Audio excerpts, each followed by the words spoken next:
happening, everybody? King GBL here, and welcome back to some Go Battle League. Today I'm going to be showcasing a very strong team in the Jungle Cup, featuring Stunfisk, Snow, and Vigoroth. This team is super strong, and I gained over 100 elo with this team yesterday. Big shout out to Poco Drago and John Lien for the team idea. I originally found somebody using this team on Twitch. It looked like a super strong team, and of course I've been just trying to find something that works quite well in this cup, and overall I do quite like this one. Now if you guys are tuning into my live streams often, you will know that I'm Snow's #1 hater. However, in this cup it just works really well.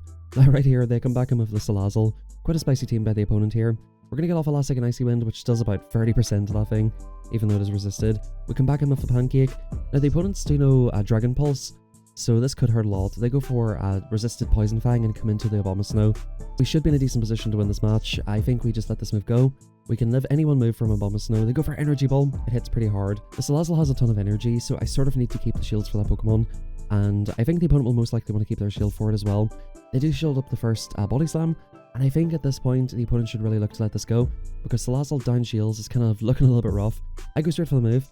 I know the opponent, I think they were one off 2 moves here, so I decide to shield up the Water Ball. We're going to look to get rid of this, and we're going to be 4 Thunder Shocks away from a Mud Bomb, which of course even a discharge at this range will take out Salazzle. The opponent will probably make it to oh, they don't quite make it to the Dragon Pulse, and yeah, that's basically good games for the first one. I really like this team, and I really like Unova Stunfisk. It's quite a unique, sort of a Corebreaker. It has great coverage. Now depending on which Pokemon you're going to see in the lead, you might want to use Mud Shot or Discharge. I lagged a turn and somehow I went for CMP tie against the Mandibles here, but for me personally, I found Thundershock was just the right choice. I think you see a lot of flyers in the lead still. The matchup against Lantern is still pretty fine, and the matchup against all our steel types like Steelix. Recently Jungus just showcased a Magnezone team, which you will start seeing quite a lot. I think even with Thundershock, that's such a dominant matchup, you don't have to worry about it too much. Anyway guys, let's hop into the battles. It's about 8 AM here. I always struggle to make my commentaries in the morning. I've noticed my commentary has been a little bit off lately. You guys have no idea, man. I'm a complete potato in the morning whenever it comes to doing commentaries. It's definitely not the easiest thing in the world, but we do struggle for it. If you guys do enjoy the video, of course, drop a like, subscribe, and yeah, let's hop into the rest of the battles. So yeah, like I said guys, I hit expert with this team. The thing about this one is, it's not like a super overpowering team. It's just nicely balanced. The weaknesses are covered pretty well. Stunfisk being a ground electric type is weak to ground moves, weak to water moves, which of course the Snow completely resists. And as you guys can see, up on the top, next to my name, this is the Vigoroth Cup. Even if you guys don't like Vigoroth, you almost have to use this Pokemon if you want to do well. Almost every team's going to have a Vigoroth on it. Vigoroth is just too strong and too consistent. The buffs that this Pokemon got this season definitely make it just a really strong Pokemon. I do sort of like the idea of Vigoroth in Open Great League this season, because I think Lickitung is just a fantastic generalist. Vigoroth of course can put a lot of work in there. And the funny thing is, Lickitung is actually available in this cup. It's not a Pokemon we see super often. But anyway, we're not talking about Lickitung. I'm sure you guys have seen enough Lickitungs in the Open Great League this week. We're going to focus on the battles here. We do have a Quagsire. We're going to come back in with the Snowman. Quagsire honestly is such a good Pokemon in this cup as well. You possibly could replace Unova Stunfisk with Quagsire, just because of its coverage. You have Stone Age for flyers. Not quite as good into Skarmory, but you do have it. You have the Mud Bombs or Aqua Tails. I think you go for Aqua Tail. Quagsire is such a good Pokemon, because the Stone Age, it doesn't one-shot the Snow. But yeah, it's pretty scary. In the next match, we get a fantastic lead, and the opponent comes into a Quagsire once again. So you guys are going to see what I mean here. If I tank the Stone Age, I decide to shield it, guys. I decide to shield it. I shit my pants. I absolutely shit my pants. Shield the move. And I'm going to look to go for this move right here. I had a feeling the opponent would look to fight for alignment, because they can get off a Stone Age. At this point, I'm double shielding the Snow. I'm not messing around. This is a little bit unnecessary, to be fair. I can still tank a Stone Age, but I'm going to go straight for the Energy Ball at this point. Try to keep some health on my Snow. The opponent's double shielding here. The opponent will land a Stone Age, and after they go for a Stone Age, they're only 3 mud shots off the Aqua Tail, so I decide I have to go for the Icy Wind. The Aqua Tail is actually becoming threatening at this point. If you guys don't know what I was talking about with Quagsire being super good in this cup, now you probably understand. Look how close Quagsire got this against a grass type in the meta. Absolutely insane. I guess that's the one thing that's kind of trash about Snow in a way. That's why I sort of always criticize it. I call this Pokemon a scam artist. It's not really a grass type, but I do think we should give some credits to the Quagsire in that situation. Super strong Pokemon in this meta. Now, the opponent comes into Whiscash. This is a fairly close match in the zeros. The opponent does not get a debuff, which makes this very close. We do end up going for a CMP tie in the next gold. As per usual with Whiscash, they're horny for the debuff, right? So you want to get off your moves as quickly as possible. I wonder if this is the correct way to play this out in the zeros for Whiscash. I wonder if they might have gotten to free Mud Bombs. By the looks of things, it's roughly a simul KO in the zeros if they're using Scald and do not get a debuff. I wonder if free Mud Bombs would have been enough there, but yeah, that's probably the correct play for them to go for. They can easily lift the body slam if they get the debuff. In the next match, we have a Vigoroth lead. So what we like to do here is go immediately for the move. We are actually hoping the opponent goes for a CMP tie here, because it'll give us a 0-turn swap. We chip it, we come into our Vigoroth here. We can comfortably tank a move, and because we've already got off some damage, we should basically just be able to lose CMP. But because the opponent's not swapped out yet, I decided to just let this go. Normally, I would be looking to shield moves like that, but because it's in the lead and because the opponent's not swapped out, we decided to let it go. The opponent comes in for a nasty farm down with Mandy. I decided to bring in the Snowman here. It's pretty much a 50-50 call, but I just figured there might be another Pokemon in the back, which will be weak to Electric. For some reason, I thought there might have been a Mantine or a Skarmory in the back, or there could be a Dragon in the back. You know, it's kind of a 50-50 call. That's just what I decided at the time. I figured my Abomasnow is super weak to Vigoroth, so I might as well put it on here where I know it's going to be good and where it's going to be safe, basically. We go straight for this next move on CMP time, which will not quite take out the Mandibuzz. Oh, sorry, it will take out the Mandibuzz, and they come into a Talonflame. So it was an absolutely fantastic call keeping this thing alive. We throw this move off on 6. I got a 1-turn swap, so if I went for 7, it would have been CMP. Or the opponent could have went for an extra Incinerate. So we throw that move off on 6 for the first time around. The opponent goes for a Flame Charge. I probably should not have shielded that first move. We go straight for the Mud Bomb here against the Vigoroth, and this is going to be looking close. The opponent lets it go. So all we need to do here is basically make it to a Mud Bomb on the Stunfisk, and I'm going to commit to another Mud Bomb here. The opponent actually swapped out and cleared their debuff. They go for the move immediately. I get denied. Game is fantastic. We go for 1 Spark and into the Abomasnow. I basically wanted to do that 1 damage so I could transfer that over to the Snowman and then look to go for Powder Snows at that point, or, you know, try to get another Thunder Shock later on. So that all came down to fast move pressure. Very, very close game and good games to the opponent there. I guess this is a good opportunity to explain how like transferring damage and 5-turn moves work. 5-turn moves, if you're using a 2-turn move, you want to throw your move on 2 or 7 ideally. Now with this Pokemon, it's quite easy to transfer damage, and basically what that means is, for example, if you were to do 1 Spark and swap out, you would transfer the damage of the first Incinerate over to your second Pokemon. If you were to do 4 and swap out, you would transfer the damage of the second one, and if you were to do 6, you would transfer the damage of the third one. Basically, the damage from moves in this game, with the exception of 1-turn moves, apply 1 turn before the end of the move. So, for example, if they're using a 2-turn move, the damage applies after 1 turn. If they're using a 3-turn move, the damage applies after 2. If they're using a 4-turn move, you guessed it, 3. And if they're using a 5-turn move, the damage applies after 4. So that allows you sometimes to, especially with 5-turn moves, do an exact amount of fast moves into that Pokemon and try to preserve your health by not actually taking the damage on your Pokemon and transferring it somewhere else. So if you're ever in a situation in the end game where it's coming down to fast move pressure and you're against a 5-turn move, you've got 2 low health Pokemon, consider, you know, if you're on super low health and die to 1 Incinerate, just do one of your fast moves, swap over, and then you'll be able to do another one of your fast moves whenever you come back in. Anyway guys, as we can see, the opponent is also using the Pancake and Abomasnow. Whenever I seen this team, I just assumed it was a mirror of my team. If you ever do run into the mirror of this team, Vigoroth is your win con, so you just try to keep your Vigoroth healthy. In comes a very interesting matchup here. Skarmory lead, Dragon Safe swap. We've seen this once, we've seen it a million times. It's most likely double Dragon. We do throw in the Snowman here. Of course, we'd like to put the Snowman on the Dragonite. The good thing about throwing the Snowman in here is, though, behind an energy, you can still outpace to the Sky Attack. So that's sort of a good thing. The Skarmory Farmery will be kind of rough here, but we should be able to get off 2 Icy Winds, which will do a decent amount of damage. It's not insignificant at all. And, you know, with them being double debuffed, they're basically forced to swap out. They can't really Brave Bird me here.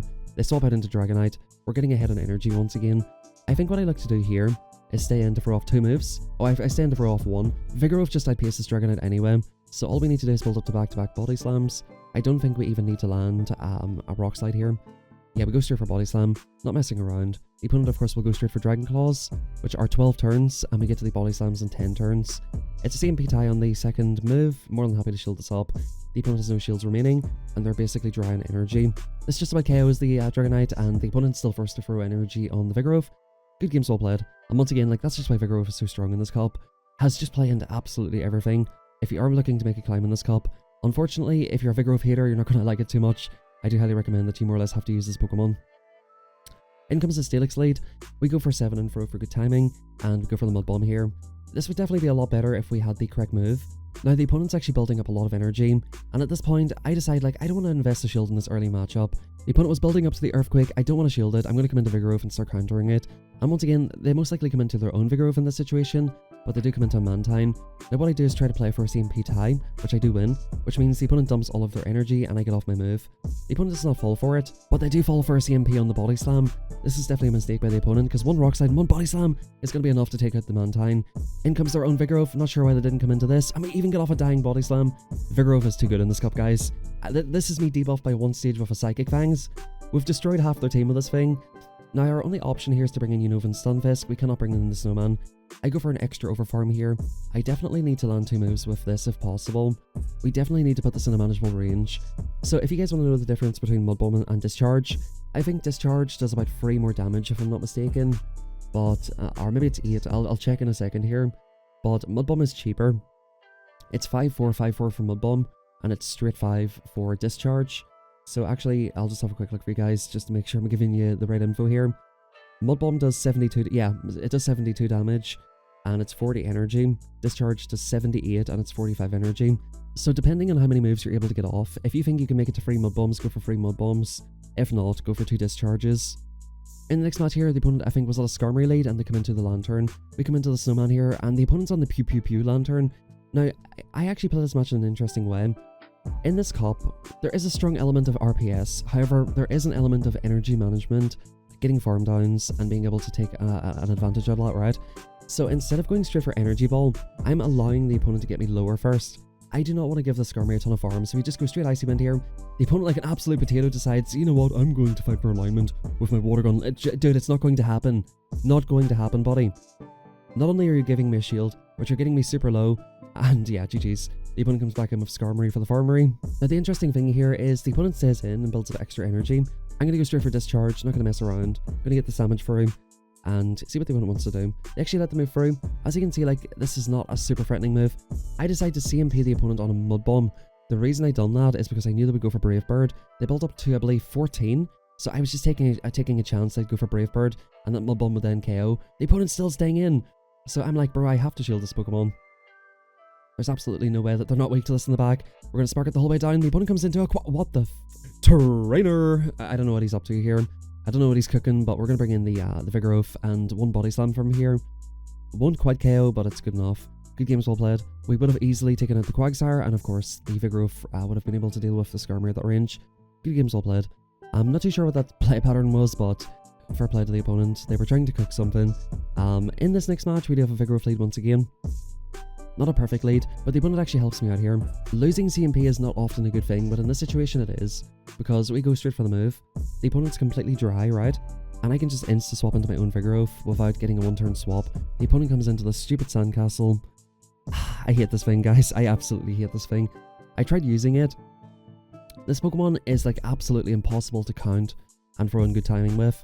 The animations and the sounds, it's all completely desynced. It's literally impossible to throw in good timing with this Pokemon, if you ask me, unless you're literally watching your energy go up and you're counting your taps. It's pretty much impossible to count how many moves are on. The animation and everything is just super busted. But anyway, I do not like this Pokemon. This is a tough choice because the opponent has, of course, a Vigoroth in the lead.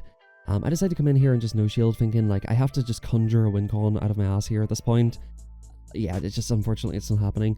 I thought they might have blind for the Scorching Sands. They get back-to-back Shadow Balls off here. We go for a Spark Down, and in comes Toxapex. Do we still have a chance to win this match? This is still very, very tricky, because we sort of need this to take care of the Toxapex, and we need this to take care of the Vigoroth and the opponent's upper shield. This is looking very, very bad for us here. The opponent just tanks these moves like they're nothing. I did play this out a little bit more, but unfortunately, this is basically curtains. I think Toxapex is such an interesting Pokemon in this cup. Talk about a Pokemon that walls off Vigoroth, and I actually like Toxapex a lot better than I like the Palossand. The opponent was just so well prepared for Vigoroth on this team, because basically against Vigoroth, Toxapex just go straight Brine. They can no-shield like 3 Body Slams and still get off 2 Brines. They have no need to go for Sludge Bomb, they just Poison Jab and Brine. I think if they shield once, they can win like the 1-2s. I think even in the 2-0s, it's quite a close match, so yeah. Toxapex, very, very strong wall against Vigoroth, and of course they had the Palossand. In the next match here, we get a Vigoroth lead once again. The opponent once again goes for CMP time. Hopefully it's not Palossand this time. We come into Vigoroth. I'm going to overfarm because I always lose CMP. And if you land that move, you can basically farm it the whole way down from here. Tank 1, farm it the whole way down. The opponent comes into a Mantine. I play to a CMP tie, and I'm actually considering here at this point, do I have an opportunity to take swap? Because once you land that move, In the end, I decided to get a Thunder Shock down, which should be pretty sufficient at this point. Aurelius coming through, that of course will take me out. I was very tempted to shield there, but I just realised this is such an amazing opportunity to get a ton of energy. Now, we do want to shield up this move. It is an Ice Beam, which is absolutely fantastic. Can we spark it down in 7? Yes, we can. The opponent's only going to get to an Aurelius. We are just coming out of here just absolutely loaded. The opponent comes into a Whimsicott, we come in with the Snowman, and this is still a little bit tricky. They still have a Vigoroth alive. This is not the greatest. They go straight for the Moonblast, which is fantastic. I go immediately for the Icy Wind. I'm thinking the opponent definitely shields this, but they don't. They let it through. I was so surprised they let that through, and we actually outpaced to the Moonblast now. The Moonblast is not going to be enough to KO, and with this Icy Wind, the opponent will be forced to throw 2 Moonblasts here, I believe. I don't think a Grass Knot will be quite enough, or maybe it will be, but by the time they get it off, they're going to be super, super low. Yeah, the opponent's forced to throw immediately, and by the time they get to the move, they're going to be just on 1 HP. Also, here we'll get off another move, and we have just a ton of energy on the Stunfisk. The opponent counter swaps into a Trevenant. We come into the Abomasnow. My initial thoughts here is it's going to be Lantern double Ghost, or Lantern double Grass. The opponent actually goes for CMP tie on the Seed Bomb. I was building up to 1 before the move, and this just stunk of desperation to me. I thought, really? You're actually going to go for that? They just want to get as much chip damage on this Abomasnow as possible. We farm it the whole way down. And what's the opponent going to do? They're thinking long and hard. They're waiting down their switch timer, and they come back into Lantern. This is kind of insane. I'm going to go straight for the Energy Ball, thinking the opponent might try to call bait. We do land the move, and we come into Vigoroth. At this point, guys, we go for CMP tie, or what would have been a CMP tie. And I think the opponent just gives up at this point. I think it was just Lantern double Grass. I do wonder if it might have been a Abomasnow in the back. I think my team was just a horrible composition for them. Now, hopping into the next one, we do have a Charjabug Safe Swap. Quite an interesting pick for this cop. I think fire types have definitely calmed down a little bit. At the beginning of this cop, we did Safety Talonflames, but we do chip and dip it here. I don't have a direct answer to Charjabug. Charjabug does very well into Vigoroth, especially up energy, and I'm going to decide to shield here. Once again, I'm an alignment Andy. I want to try to keep my Unuvin Stunfisk on the Skarmory. I cannot afford to let my Abomasnow go on there. We're going to go for Body Slam Bait. The opponent calls it. Great call. I'm going to go for CMP tie on this move. See what the opponent wants to do. Sometimes it's better to go down 0-1 shields because we just have such a dominant matchup with the Stunfisk. We don't need any shields for that matchup. Leaving Abomasnow with 0 shields in the back is never ideal. The opponent comes into the Skarmory. So yeah, you have to do that sometimes. What are we going to do with Abomasnow on this thing? Absolutely nothing. We've got a full health Stunfisk. They can Brave Bird. It'll do what, 30-40%, something like that. And we'll get a chip on whatever comes in. Yeah, they come in with a Quagsire. We come into Abomasnow. Again, this is kind of tricky. The Stone Edge does an awful lot of damage. Right here, once again, I'm going to look to go for an Icy Wind immediately. Arguably, I should have waited for a couple of turns before throwing it, just so that the opponent gets less farm. Because as you can see, they do get a nasty farm down here. I'm going to overfarm, trying not to CMP the opponent. From this range, I need 2 Mud Bombs. There's no point going for the move straight away. I'm trying to avoid that CMP, but unfortunately, the opponent is on Aqua Tail. Quagsire, it is a bit of a problem for this team. If the opponent gets shields down, it's just so tricky.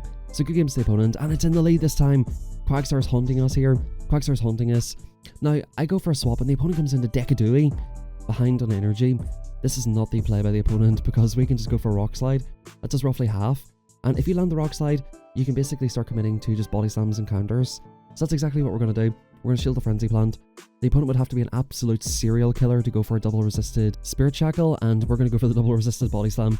This opponent is quite glassy. I know that the opponent's at the move. I'm not going to play the CMP. Not playing the CMP time whenever it'll cost you fast moves is such a huge thing, because if I CMP the opponent, I think they actually outpace me to the second Body Slam here. The opponent, I think, is just at the move now. If they had CMP'd, I would have needed an extra counter. So that's always something really good to keep in mind. The opponent comes in, gets a nasty mud shot down, or so they think. We were going to get to the Body Slam. This is best case scenario. We know that we can live a move. I'm going to go immediately for the Icy Wind though, because they will outpace me to the Stone Edge. They go straight for this move. This is kind of tough. It's still awkward. Stone Edge coming in, and the opponent comes in a Mantine. So we make a very nice quick swap here, and we're going to look to basically overfarm as much as possible. It takes them 7 wing attacks to get to Ice Beams. 2 Ice Beams will be lethal. We farm up 6 here, hoping that this is enough to KO. This is double super effective, although Stunfisk does not hit super hard, and we're going to start launching Mud Bombs at this point. The opponent will be forced to throw energy, and what this is going to come down to is, will my Grass type get Mud Shot down? The opponent plays to a perfect CMP tie here, maximizing their energy. This is going to be very, very close. Come on, can we live the Mud Shots? Can we outpace? We do. The Snowman takes out the Quagsire. The Grass type beats the Mud Boy. Who would have thunk it? Abomasnow actually doing its job in good games there. Hopping into the next game, guys. We're getting fairly close here at this point to Expert. We get a Charjabug lead. Quite an interesting lead, and the opponent comes into Vigoroth. I definitely think the opponent could have set in for a while. Not a horrible matchup for them, because that allows us to chip it, dip it, go into our own Vigoroth. Always guys, you chip and dip. Now, I never win CMP, so I don't go for it here. I would prefer to shield once and farm it the whole way down here. I just know I'm not going to win CMP. I've got a 2 high ranked Vigoroth, shield once, farm down, and on the Charjabug, we can go straight for a Rock Slide, and we can go for Body Slam straight after, which will be enough to KO. Either way, I'm getting heavy damage on this, and I think I can even commit to another Rock Slide. I throw this move on free. You're always safe, if you live the first Volt Switch, you're always safe to do another counter, because once again, the damage will apply 1 turn before the end of the move.